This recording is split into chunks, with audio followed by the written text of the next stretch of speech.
Hello friends, welcome to my channel. ఈరోజు వీడియోలో సింపుల్గా బగారా రైస్ ఎలా తయారు చేసుకోవాలో చూసేద్దాం. చాలా అంటే చాలా ఈజీ అండి. ఎవరైనా చాలా ఈజీగా చేసేస్తారో. ఇప్పుడైతే వీడియోలోకి వెళ్ళిపోదాం.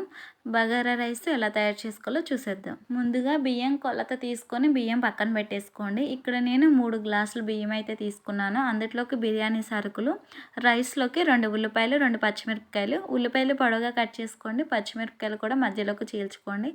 స్టవ్ పైన గిన్నె పెట్టేసుకుని అందులో 2 టేబుల్ స్పూన్ల నూనె వేసుకొని బిర్యానీ సరుకులు అన్నీ వేసుకునే అవసరం లేదండి. ఇలా తక్కువగా బిర్యానీ సరుకులు వేసుకోండి. ఇవి ఫ్రై అయిపోయిన తర్వాత ఇవి లైట్గా ఫ్రై అయిపోయిన తర్వాత ఇందులోప్పుడు కట్ చేసుకున్న ఉల్లిపాయలు, పచ్చిమిర్చి వేసుకోవాలి.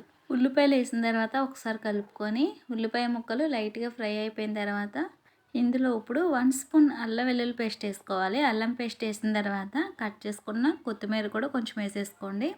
అల్లం పేస్ట్ వేసిన తర్వాత అంతా కలిసేలాగా ఇలా కలుపుకొని ఇప్పుడు ఇందులో కడిగి పెట్టుకున్న బియ్యాన్ని వేసేసుకోవాలి.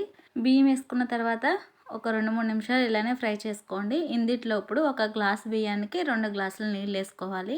ఈ బియ్యంలోనే రుచికి సరిపడా సాల్ట్ కూడా వేసుకోండి, లేదా కల్లుప్పు అయినా సరే. ఇందులో ఇప్పుడు 1కి 2 గ్లాసుల నీళ్ళు వేసేసుకోండి. 1 గ్లాస్ బియ్యానికి 2 గ్లాసుల నీళ్ళు వేసేసుకొని ఒకసారి ఉప్పు సరిపోయిందో లేదో చూసుకొని టేస్ట్ అనేది చూసుకొని మూత పెట్టేసుకొని ఉడకనివ్వండి. మంట మీడియంగా పెట్టేసుకోండి. 10-15 నిమిషాల తర్వాత ఇలా మూత తీసుకొని చూడండి అన్నం ఉడికిందో లేదో చూసుకొని స్టవ్ ఆఫ్ చేసుకోండి. చూడండి మనకి అన్నం పొడి పొడిలాడుతూ చాలా చక్కగా ఉడికిపోయింది. చూసారు కదండి, సింపుల్గా బగారా రైస్ ఎలా తయారు చేసుకోవాలో.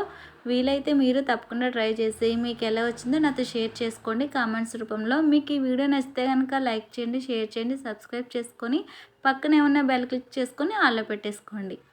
Okay friends, thank you for watching.